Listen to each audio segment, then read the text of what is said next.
We've got Corporal Brian Covington here today from Albany Police Department. First off, the one thing that, is always so perplexing, they say, check the candy. And I've heard that at one point, Phoebe Putney Memorial Hospital actually would x-ray candy to see if they had things in them. But what are the chances of actually, the whole razor blades in the chocolate bars? Does that happen, or what are the chances of that? Fortunately, we haven't had anything like that occur here in the city of Albany. However, anything is possible, and that's why we do encourage kids to not to eat the candy until they take it home, so their parents can go through it with them, just to make sure there aren't any sharp objects in there, to make sure that the candy is still closed and sealed properly. And what are some of the things, kind of like the details? Should they inspect, turn it over? I mean, how does it all work? That's correct. Feel around in it. Feel around, check the candy, turn it over, make sure, again, like I said, that it is sealed properly. Once you discover that, then even if it's soft candy, it's okay to go ahead and cut into it, give it to your kids so they can enjoy it. Very good. When we're talking about safety, as people are out kind of walking from house to house in the neighborhoods, what types of things should parents keep in mind?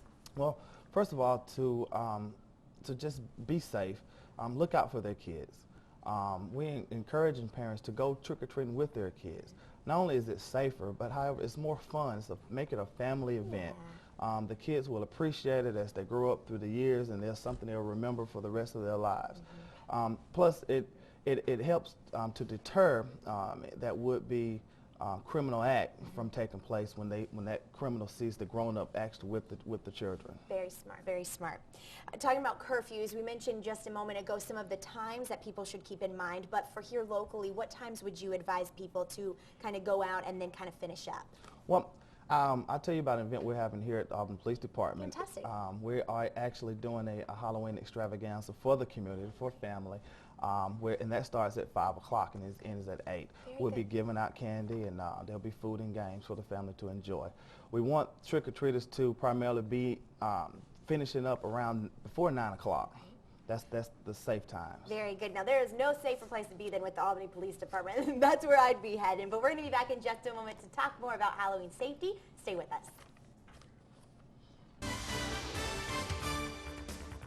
I'm back with Corporal Brian Covington from the Albany Police Department, and we want to know if something funny's going on in your neighborhood. You shouldn't call Ghostbusters, but who should you call tonight? We are going to be the Ghostbusters for the night, so if anything looks suspicious in the area, we're asking that citizens and parents call 911. Okay, so you should call 911. Absolutely. Okay, very good. And what types of things should they tell the police when they do call? Well, the most important things, of course, is the suspect's description. We want to know what him or her look like, what are they wearing, what vehicle are they in, which direction of travel that they take. Okay, and we've got some candy here. Yes. You're going to kind of demonstrate how to check the candy. Well, we mentioned earlier for parents to make sure that they check to make sure that the candy is properly sealed. This right here, as you can see, it looks fine. It is. It's sealed correctly. However, there's a small pinhole in this one. So this would be an example of something that you would not give your child because of this pinhole. We don't know what someone did to it. We don't know what may be inside of it. So this right here, we would throw this away. Very smart. So I didn't even see that pinhole. You got good eyes.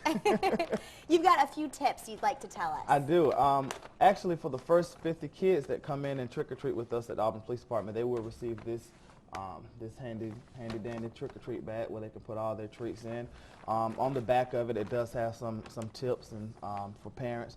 We want to make sure that the child's costume is big enough so they won't trip over it. We want to make sure that they can see and hear out of it. We want to make sure that they wear brightly colored clothing. Put glow-in-the-dark patches or strips on your costume so drivers can see you when you're walking down the roadways.